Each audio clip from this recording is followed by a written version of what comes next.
हर हर महादेव शिव शंभु, हर हर महादेव शिव शंभु, हर हर महादेव शिव शंभु, हर हर महादेव शिव शंभु।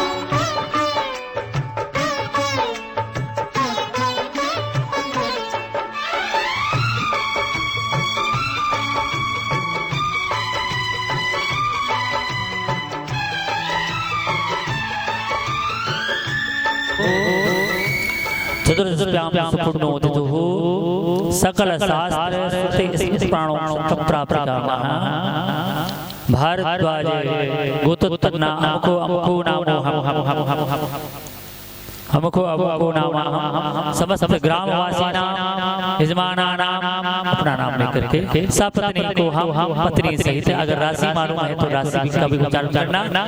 सपुत्रो हम पुत्र पुत्र वधू पौत्र पौत्री सपरिवार यजमानानां अद्य दिने भगवान शिव महापुराण नवम प्रतिपदिने पर्यन्तम् अद्य अस्मिन् दिवसे नवमदिने अधिकाः सर्वऋतुमासु स्वावासो अग्निस्वरूपसंज्ञयस्विवावसो भगवते भूर्भुवस्वाग्निसाङ्गाभ्यां नमः। वस्त्रं समर्पयामि, आत्मनिर्मलं समर्पयामि, योपयुक्तं समर्पयामि, योपयुक्तान्तयात्रं समर्पयामि। त्वां धर्वागणस्त्वां त्रस्त्वां बृहस्पते त्वां मोक्षदेशो मो राजा विद्वान् क्षमादुचत। ॐ भूर्भुवस्वाग्निसाङ्गाभ्यां नमः। चन्द्रानुलेपनं समर्पयामि। ॐ चन्नमिवदन्ताय वप्रियादुगदा अस्तु गता समानो विप्राणाष्टयामतिजोजान्विन्दते हरि हरि हरि। ॐ भूर्भुवस्वाग्निसाङ्गाभ्यां नमः। समर्पयामि पुष्पमालिकां ॐ मोक्षदेहि प्रतिबोधत्वं भवते प्रसूवरे अस्वाय सचित्तवीरुदः पारुषः। ॐ भूर्भुवस्वाग्निसाङ्गाभ्यां नमः। पुष्पमालां समर्पयामि। ॐ काण्डात् रोरहन्ते परुकापुरुकस्पते दैवानादुर्वीपत्रसहस्रे सदैव चतुर्वा ॐ भूर्भुवस्वाग्निसाङ्गाभ्यां नमः। ओम वीणाधरे विपुलमङ्गलवदानशीले भक्तार्जनासनवरञ्चहरे च वन्दे कीर्तं प्रदेति किल मनोरथे देहाय देहि मारे विद्याप्रदायिनि सरस्वती नौमित्यं सरस्वती महामाये विद्धि कमललोचने विद्यारूपशालाक्षी विद्यां देहि नमस्तुते। दिव्यमन्त्रपुष्पाञ्जलिं समर्पयामि। बोलो शिव महापुराण की जय। व्यास जी का पूजन होगा, प्रणाम कीजिएगा। ओम व्यास नारायण यथा प्रातर्बालुका कलेर्गिरातो शेषनाय नमः। ओम सनत कुमाराय नमः। ओम सांख्याय नमः। ओम पराशराय नमः। ओम मुद्वाय नमः। ओम व्यासाय नमः। ओम नमस्तुभ्यं भगवते ज्ञानवैराग्यसायिने नारद सर्वलोक पूजाय पूजिताय श्रेः। पुष्प लेकर के व्यास जी को प्रणाम कीजिए। गंधा अक्षत लगाने के बाद ओम नमस्ते व्यास गुजाल बुद्धे पुल्लाराय पत्मने तम तेन त्वया तैलपूर्णा प्रज्वालितो ज्ञानमय प्रदीपः। इसके बाद ब्राह्मणों का पूजन।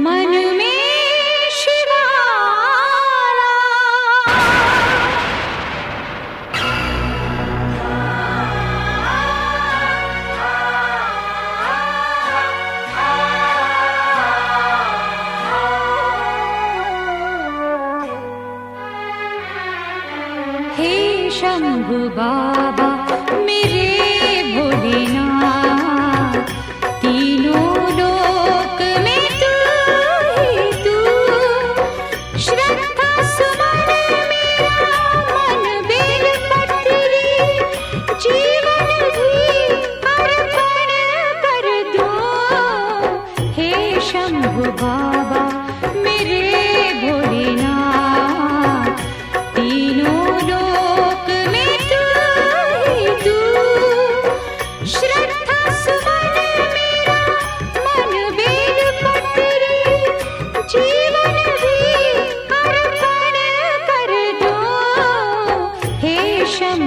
बाबा मेरे भोलेनाथ तीनों लोक में तू ही तू।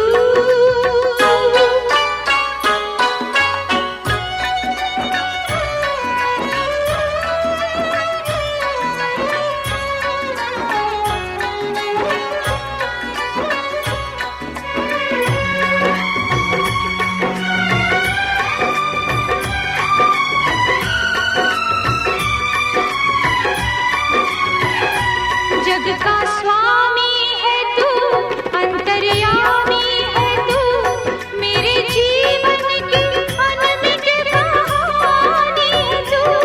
तेरी शक्ति अपार, तेरा पावन है द्वार, तेरी पूजा मेरा जीवन आधार। धूल तेरे चरणों की लेकर जीवन को साकार किया। हे शिव शंकर मेरे भोलेनाथ तीनों लोक में तू ही तू।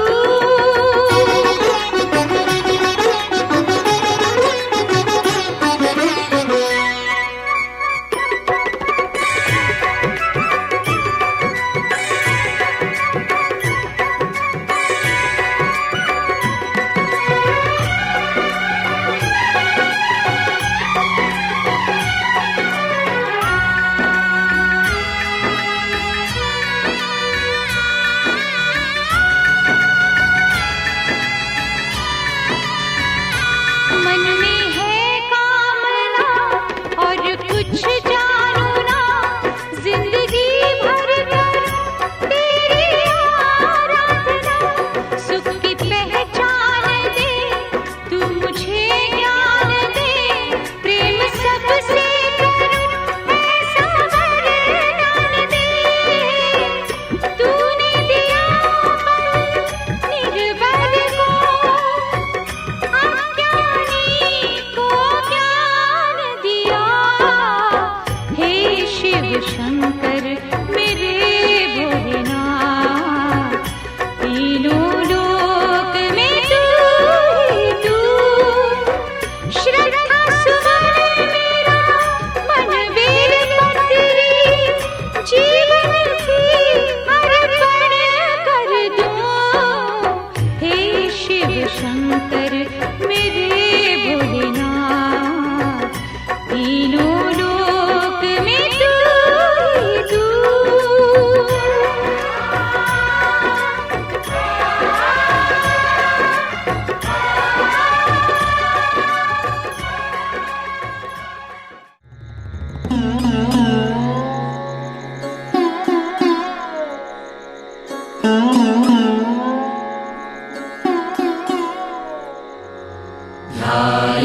नित्यं महेशं रजतगिरिनिभं चारुचन्द्रावतंसं रत्नाकल्पोज्ज्वलाङ्गं परशुमृगवराभीतिहस्तं प्रसन्नम्।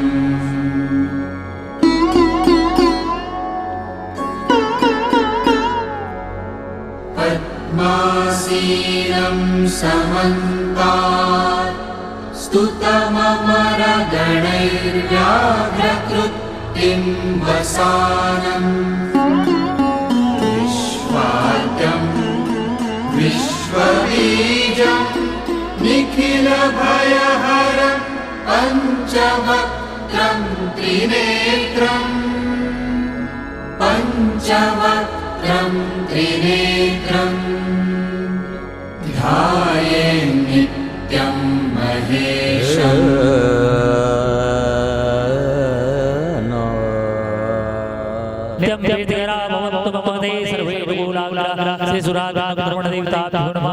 दिव्यमंत्रपुष्पांजलिं समर्पयामि।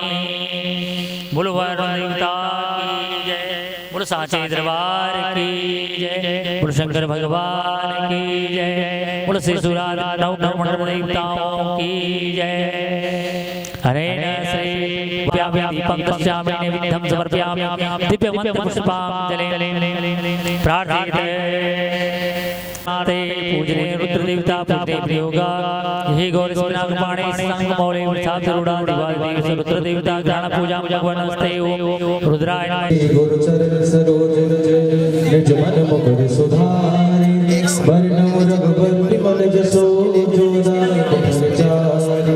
बुद्धिहीन तनु जानिके समिरा पवन कुमार बल बुद्धि विद्या देहु मोहि हरहु कलेश विकार जय हनुमान ज्ञान गुण सागर जय कपीस तिहु लोक उजागर रामदूत अतुलित बल धामा अंजन पुत्र पवन सुत नामा महावीर विक्रम बजरंगी कुमति निवार सुमति के संगी कंचन वरण विराज सुबेसा कानन कुंडल कुंचित केसा हाथ वज्र और ध्वजा विराजे कांधे मूंज जनेऊ साजे पति के बहुत बड़ाई तुम मम प्रिय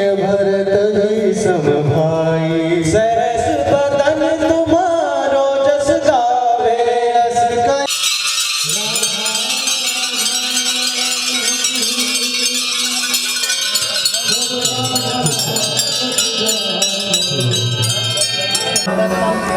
हे विषभानुराजने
गुरुर्ब्रह्मा गुरुर्विष्णु गुरुर्देवो महेश्वरः गुरुर्साक्षात् परब्रह्मा तस्मै श्री गुरुवे नमः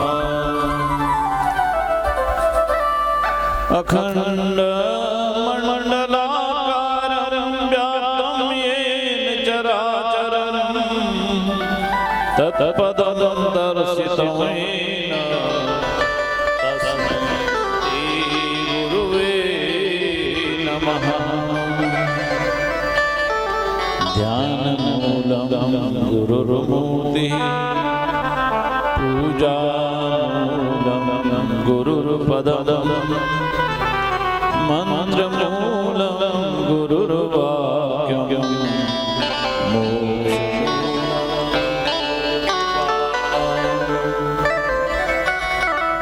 आधारस्तु चतुर्दलानलसमं पाशान्तवर्णात्मकं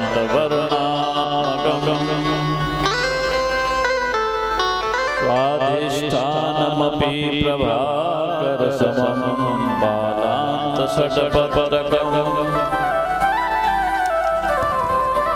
रक्ताभं मणिपूरकं दशदलनं दात्यं फकारं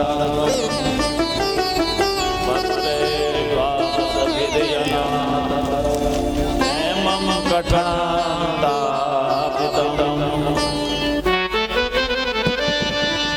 परे सस्वरषोडशे शशिधरं ज्योतिर्विशुद्धाम्बुजं हंसे सरयुग्मकं दलद्वयं रक्ताभं काम्बुजं ब्रह्मस्तान सरोज मध्य विलसत्शीतां सुपीठे स्थितं स्फूर्य सूररुचिम्बरा भयकरं कर्पूरकुमुदोज्ज्वलं श्वेतसिगवसनानुलेपनयुतं विद्युत्सयाकान्तया संश्लिष्टार्ततनुं प्रसन्नवदनं वन्दे गुरुं सादरं मातङ्गी भुवनेश्वरी बगला धूमावती भैरवी तारा छिन्न शिरोधरा भगवती श्यामा रमा सुन्दरी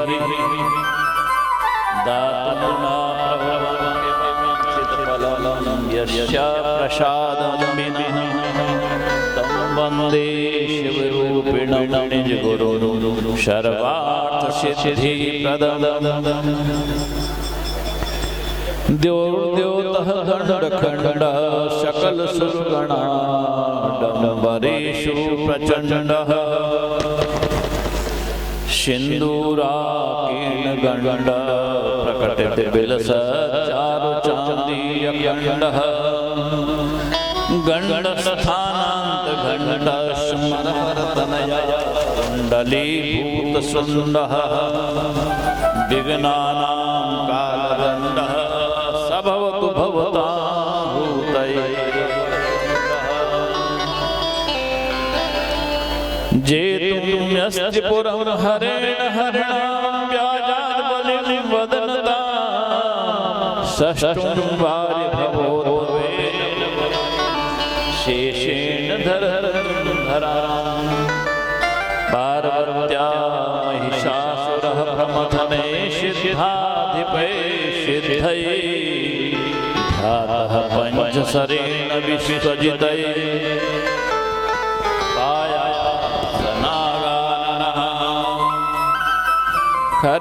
खरवस्तूलतनुं गजेन्द्रवदनं लम्बोदरं सुन्दरं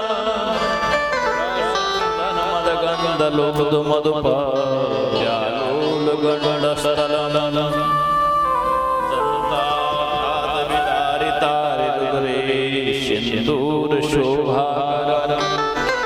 वन्दे शैलसुताशुतं गणपतिं सिद्धिप्रदं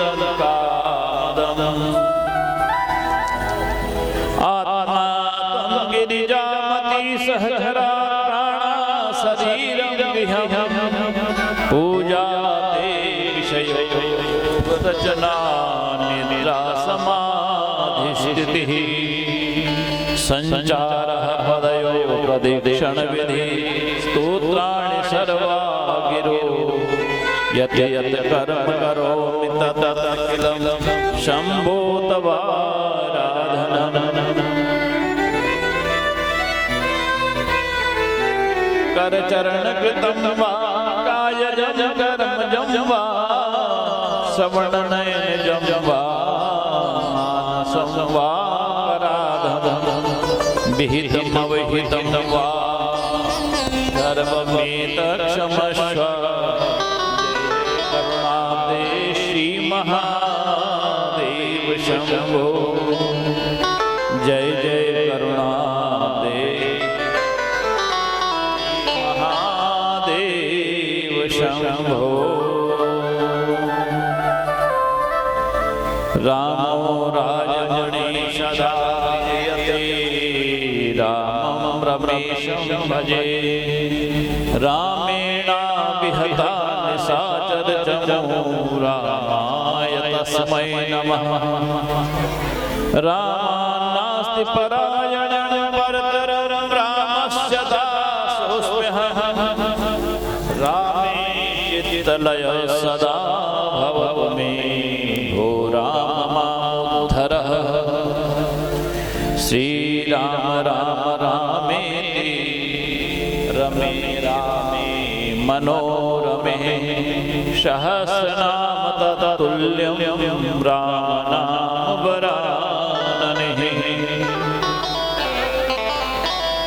बंसी भूषित पीतांबरादरन बिंब फलाधरोष्टा पूर्णेन्दु सुंदर मुखादर विंद नेत्रा कृष्णा परम किमपि तर्कमहं न जाने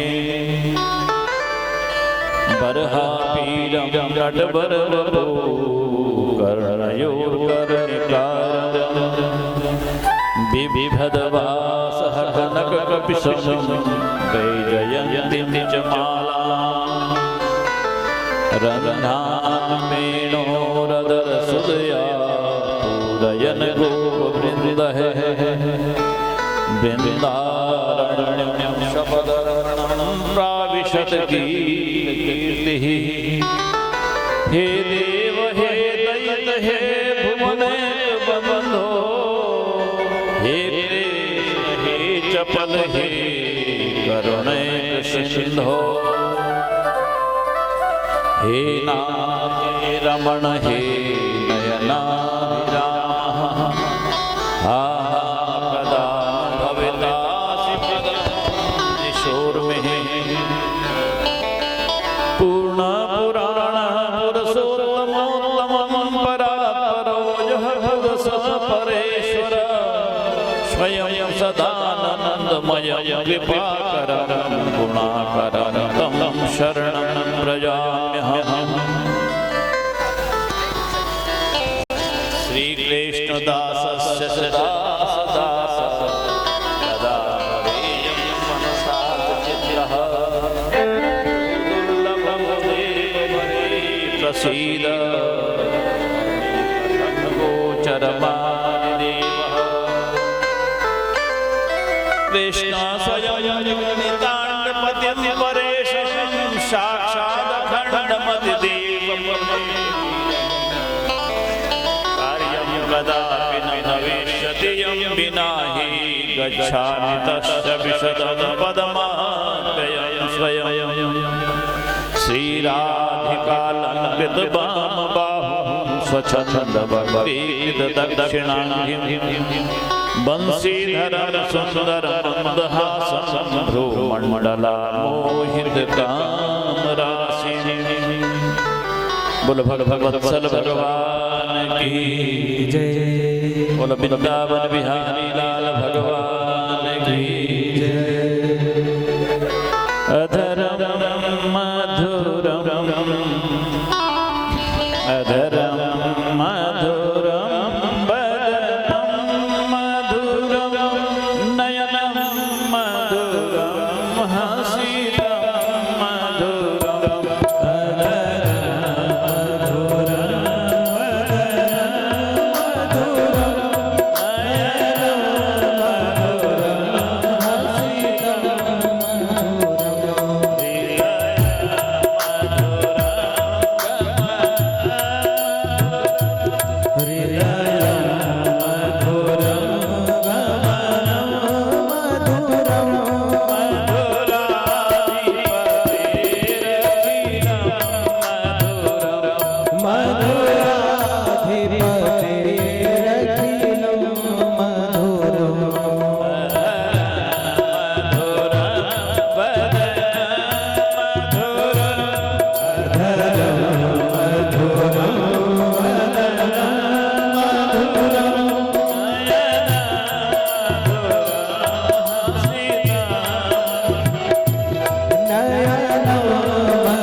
पुराण की जय, बोलो सभी ग्रंथन की जय हो, सभी पुराणन की जय हो, सभी तीर्थन की जय हो, सभी ब्राह्मणन की जय हो, यजमान परिवार की जय हो। ओम नमः पार्वती पते हर हर महादेव, हर हर महादेव। बोलो साचे दरबार की जय। उपस्थित सभी भगवत कथा प्रेमी शक्तिमती माता, मेरे भ्रातृविंद भाइयों, आज कथा का विराम दिवस। आज कई वर्षों से जो आपने संकल्प किया था, आज वो संकल्प साकार हो गया। प्रभु की कृपा से आज आपकी तपस्या सफल हो गई है। आप सभी ने जिस तरह से ये ध्रुव प्रयास किया, ये ध्रुव प्रयास ही था, क्योंकि ऐसे जो यज्ञ होते हैं इनको संपादित करना और निर्विघ्न संपन्न करना बहुत कठिन होता है, क्योंकि अच्छे कामों में विघ्न बाधाएं ज्यादा आती हैं, श्रेयांसी बहुत विघ्न। परमात्मा की कृपा से हमारा ये निर्विघ्नतया संपन्न होने जा रहा है। अब थोड़ा सा समय बाकी है, कुछ क्षण कथा का, उसके बाद हवन होगा, पूर्णाहुति होगी, आशीर्वाद मिलेगा और उसके बाद आपका यज्ञ परिपूर्ण माना जाएगा। आओ कुछ क्षण अपने मन को परमात्मा के चरणों में लगाने का प्रयास करते हैं। भगवत चरणारविंदों में इस मन को लगाने के लिए बहुत प्रयास करना पड़ता है, सारे संबंधों को विराम देना पड़ता है, क्योंकि मन ही ऐसा है, ये बड़ा चंचल होता है, इसको समझाना बहुत कठिन होता है। कितना भी जोर डालो तब भी इसकी समझ नहीं आती है। मैंने कल आपको 8 ज्योतिर्लिंगों की कथा सुनाई थी कि किस तरह से उन ज्योतिर्लिंगों की स्थापना हुई। आओ नवम जो ज्योतिर्लिंग है, जिसको वैद्यनाथ कहते हैं, जो कि झारखंड में देवधर में स्थित है, ये जो ज्योतिर्लिंग था, ये रावण के द्वारा भगवान शंकर को प्रसन्न करके जो भगवान के द्वारा दिया गया ये पत्थर वही वैद्यनाथ लिंग है। कथा आती है कि रावण ने कैलाश पर जाकर के शिव जी को प्रसन्न करने के लिए अनेक तरह से उपाय किए, जिसमें पंचांग साधन तथा बरसात में उल्टे पेड़ पर लटक करके और शिशिर ऋतु में जल के अंदर बैठ करके तप करना तथा पार्थिव बना करके उनकी पूजा करना और गंधे चंदनश्चैव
तोषित संकरो मयः गीत हे नित्यश्च वादेश्च मुखांगुल समर्पणे।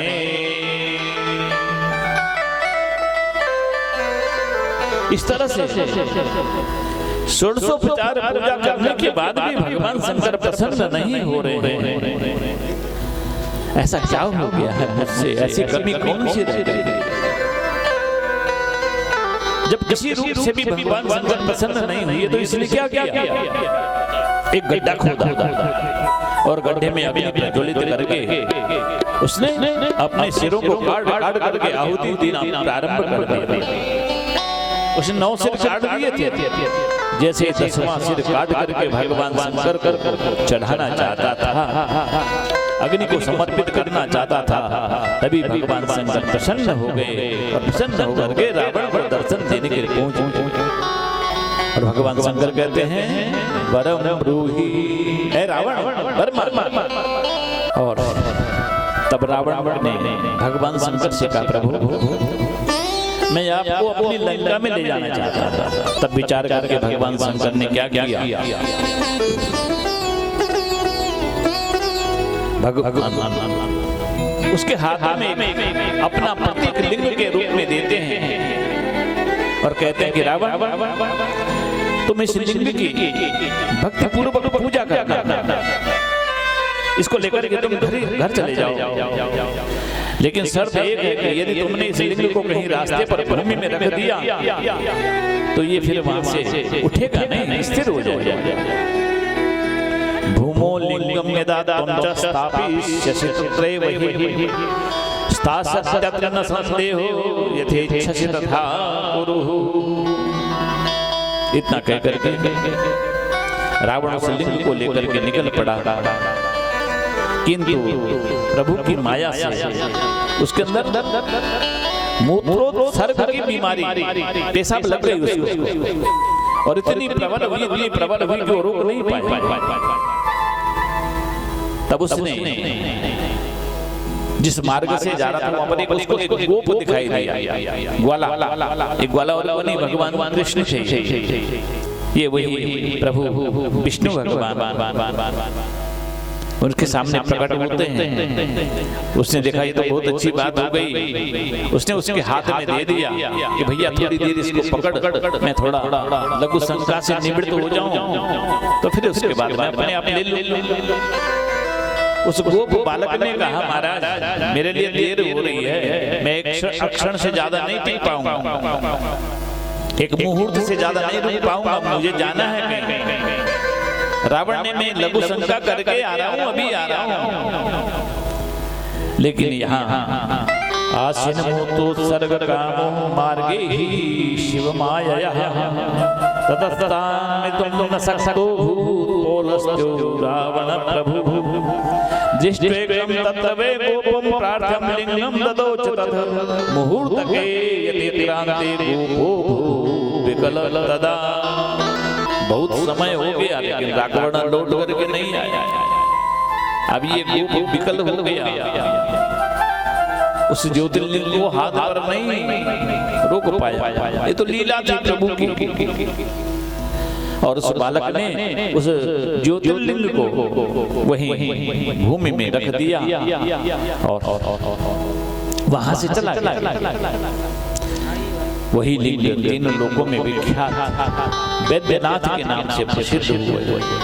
रावण उस लिंग की पूजा करके उससे श्रेष्ठ वर मान करके अपने लंका चला गया।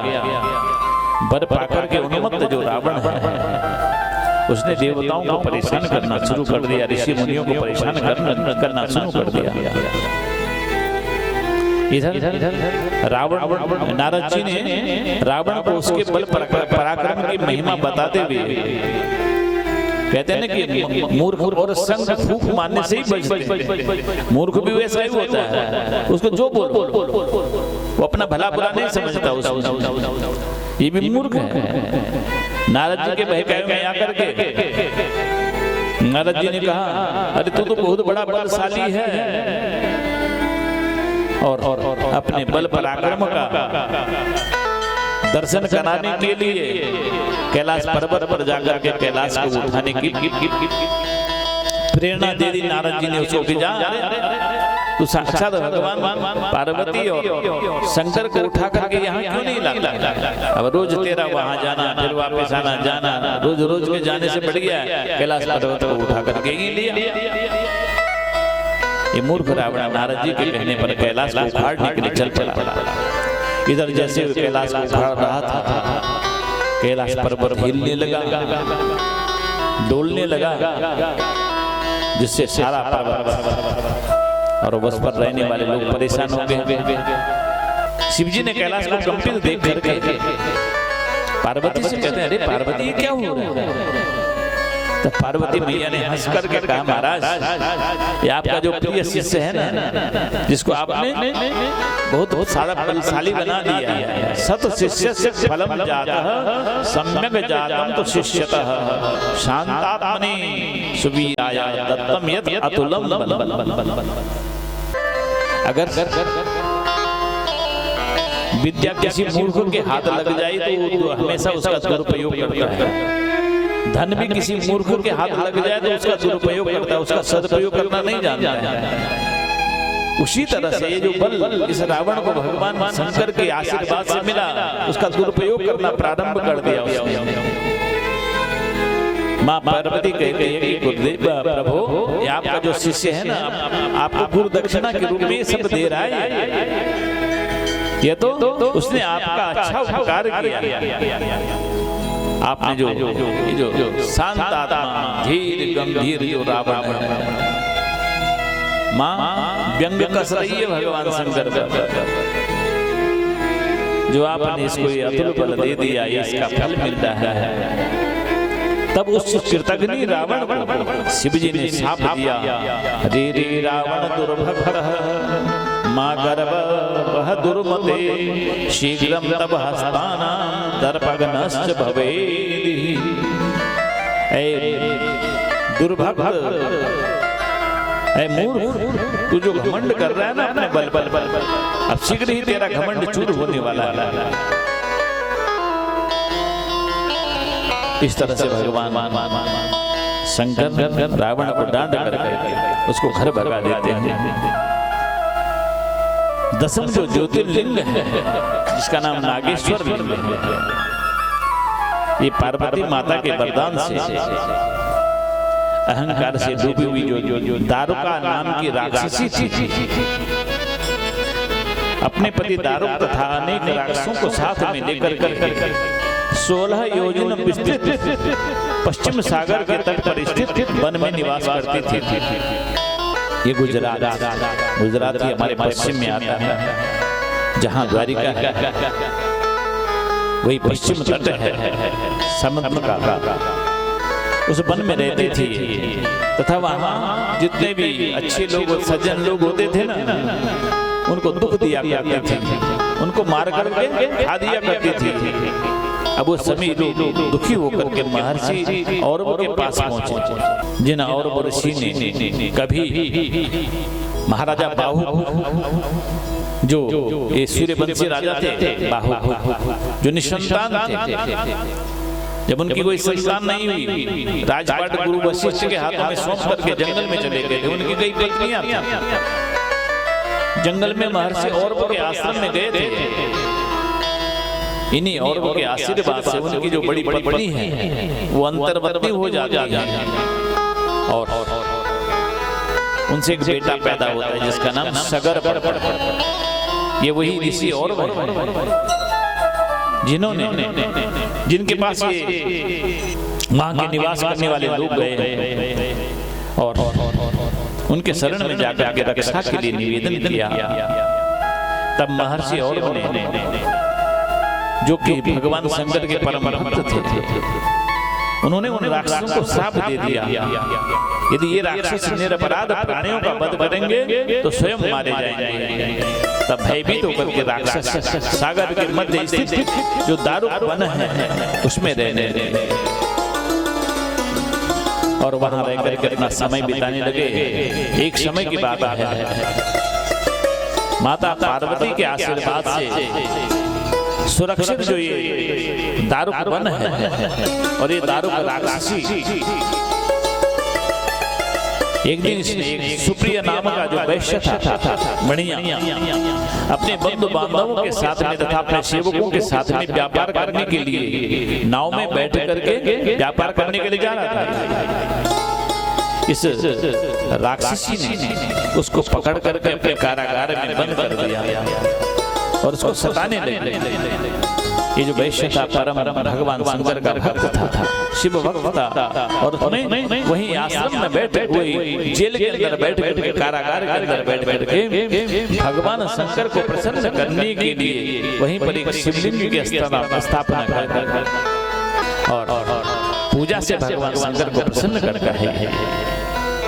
जब भगवान शंकर इस वैश्य को दर्शन देने के लिए पहुंचते हैं तो भगवान शिव के चरणों में गिर करके स्तुति करता है। पाहि शंकर देवीश पाहि शंभो शिवेति च दुष्टादस्मात् लोकेश खलहनभक्तवत्सल। प्रभु पाहि रक्षा करो, हे देवीश हे शंभो हे शिव हमारी रक्षा करो प्रभु। इस दुष्टा से इस राक्षसी से हमारी रक्षा करो, इसका वध करो।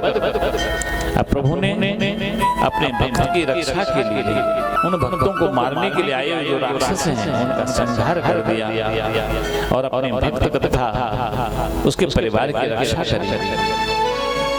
अभी जो राक्षसी है इसको तो पार्वती माँ ने वरदान दे रखा है, आशीर्वाद दे रखा है। ये जो दारू का राक्षसी है तथा उसका जो पति है शंकर भगवान ने उन दोनों को छोड़ दिया और उसके बाद माता पार्वती को वचन दिया भगवान शंकर ने कि मैं अपने भक्तों के लिए यहाँ निवास करूंगा।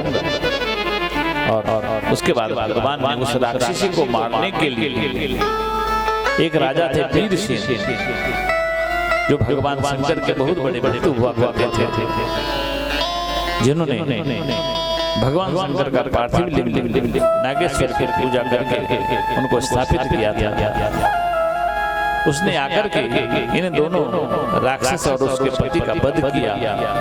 तब समय आने पर 12 वर्ष तक इसी राजा ने इसी वीरसेन ने भगवान की वहां पूजा करी थी और उस क्षेत्र को राक्षसों से विहीन किया था। यही वीरसेन के द्वारा स्थापित और पूजित जो लिंग है दशम ज्योतिर्लिंग नागेश्वर के नाम से प्रसिद्ध हुआ। 11वां जो ज्योतिर्लिंग है रामेश्वर के नाम से प्रसिद्ध है, जिसको भगवान श्री राम ने जब वो भगवान सीता की खोज में निकले सागर के तट पर गए और सागर के तट पर अपने कार्य की कुशलता के लिए अपने कार्य की सफलता के लिए वहां पर भगवान शंकर के लिंग की स्थापना करते हैं, जिसका नाम रामेश्वर पड़ता है। बोलो रामेश्वर भगवान की, बोलो नागेश्वर भगवान की, बोलो वैद्यनाथ भगवान की।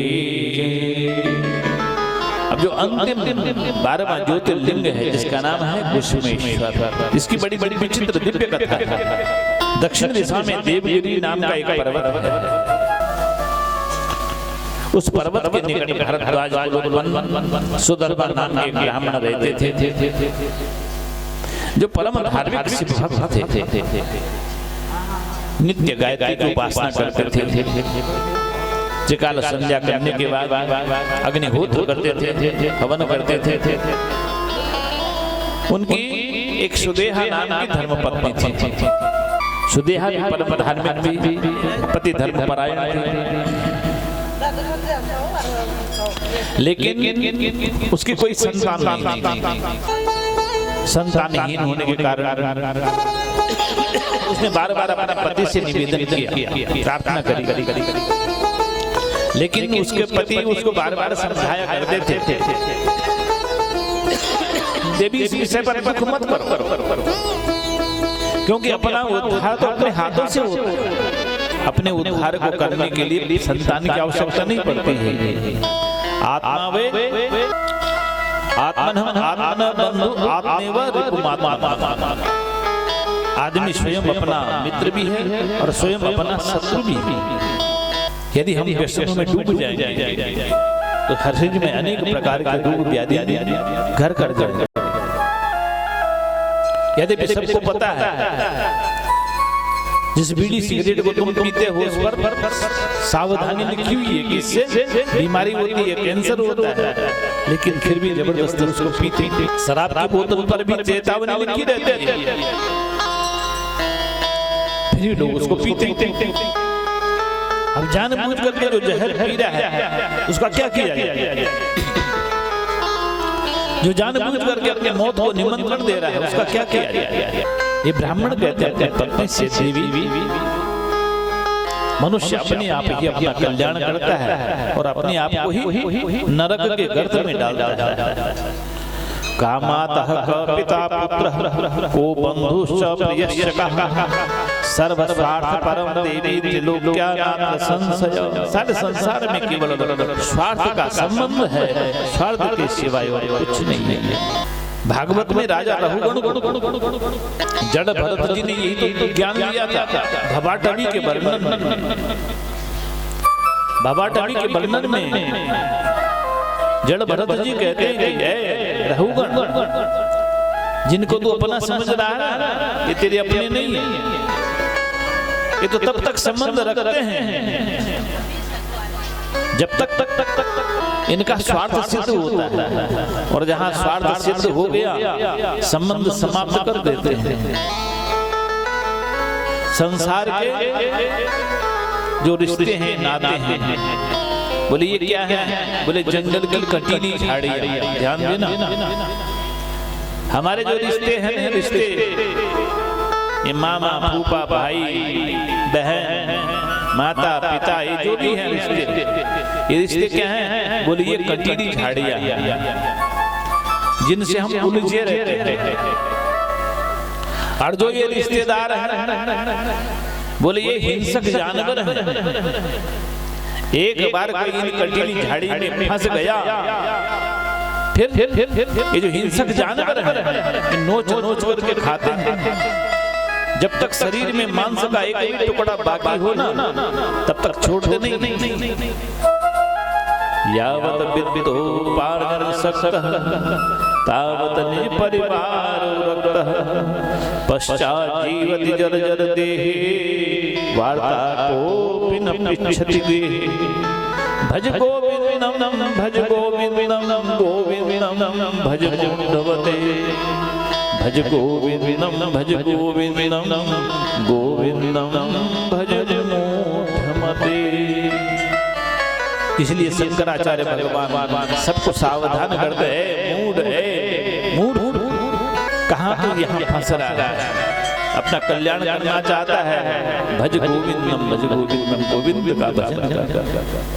अगर तो अपना कल्याण करना चाहता है।